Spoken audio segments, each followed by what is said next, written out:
Assalamualaikum warahmatullahi wabarakatuh. Di video kali ini kami akan menjelaskan penggunaan SPSS untuk uji tanda atau sign test. Sebelumnya perkenalkan, kami dari kelompok 6 yang beranggotakan Safila Safinatun Najah, Safrila Rahma Marsela, Septiana Rizka Safitri, dan Siskana Bernike.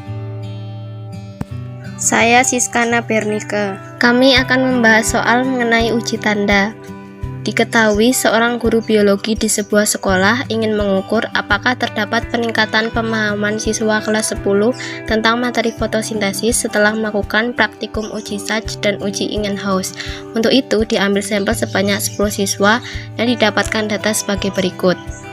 Nah, di sini telah disajikan datanya ya. Ada sebanyak 10 siswa. Terus di sini ada kolom nilai yang diperoleh siswa sebelum mereka melakukan praktikum dan sesudah melakukan praktikum. Siswa yang pertama sebelum melakukan praktikum, dia memperoleh nilai 75. Sesudah ia melakukan praktikum, dia memperoleh nilai 77. Siswa kedua sebelumnya dia mendapatkan nilai 80, sesudahnya dia juga mendapatkan nilai 80. Begitu seterusnya sampai siswa ke-10.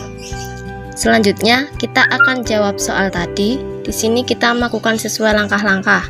Langkah-langkah yang pertama, kita menentukan hipotesis H0 dan H1-nya. H0 tidak terdapat peningkatan pemahaman siswa tentang materi fotosintesis. H1 terdapat peningkatan pemahaman siswa tentang materi fotosintesis.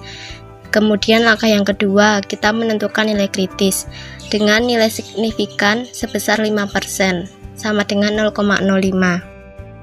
Langkah selanjutnya adalah menghitung menggunakan SPSS. Jadi, saya Septiana Rizka. Di sini saya akan menjelaskan tentang uji tanda atau sign test menggunakan SPSS.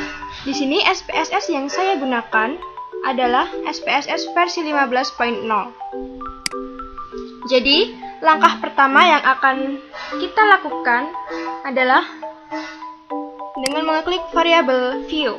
Lalu, kita mengisi name dengan sebelum dan sesudah. Lalu setelah itu kita mengganti measure dengan ordinal untuk kedua jenis nama yang telah diberikan tadi. Lalu setelah itu kita klik data view dan menyalin semua angka dalam soal tadi di kolom sesuai jenisnya, yaitu sebelum dan sesudah. Di sini saya akan menyalin terlebih dahulu.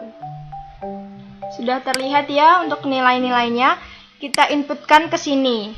Mulai dari awal dari 75, 80, 83, 77, 65, 68, 70, 89, 90, 85. Oke, untuk sesudahnya juga sama. 77, 80, 82, 85, 73, lalu 75, 85, 93, 90, dan 88.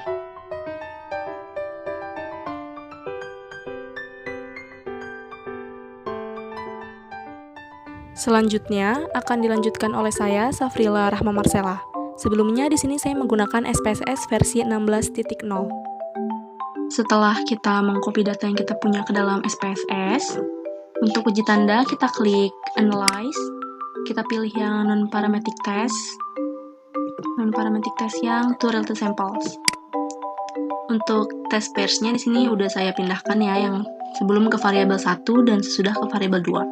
Untuk test type atau tipe tesnya, kita pilih yang sign, karena kita sedang melakukan uji tanda. Kemudian klik OK. Maka kita akan dapat output seperti ini. Di sini ada namanya frekuensi atau menunjukkan frekuensi dari selisih antara nilai sesudah dan sebelum. Di sini ada yang selisihnya negatif, ada satu data, kemudian yang selisihnya positif ada 7, kemudian ada yang sama saja atau tidak mengalami perubahan nilai antara sesudah dan sebelum, itu ada 2 data. Untuk tes statistik di sini kita dapat simpulkan bahwa kita mendapatkan nilai signifikan itu ada 0,070, di mana nilai ini yang nanti akan kita lakukan untuk pengambilan keputusan dari hasil hipotesis yang telah kita tentukan di awal tadi. Saya Safila Safinatun Najah Auliananda.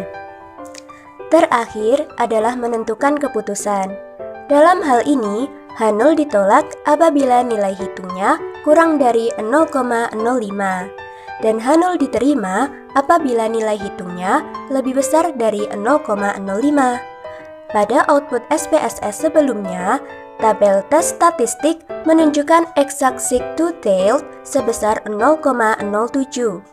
Karena H1 adalah satu sisi, maka 0,07 kita bagi 2, sehingga diperoleh nilai hitung 0,035.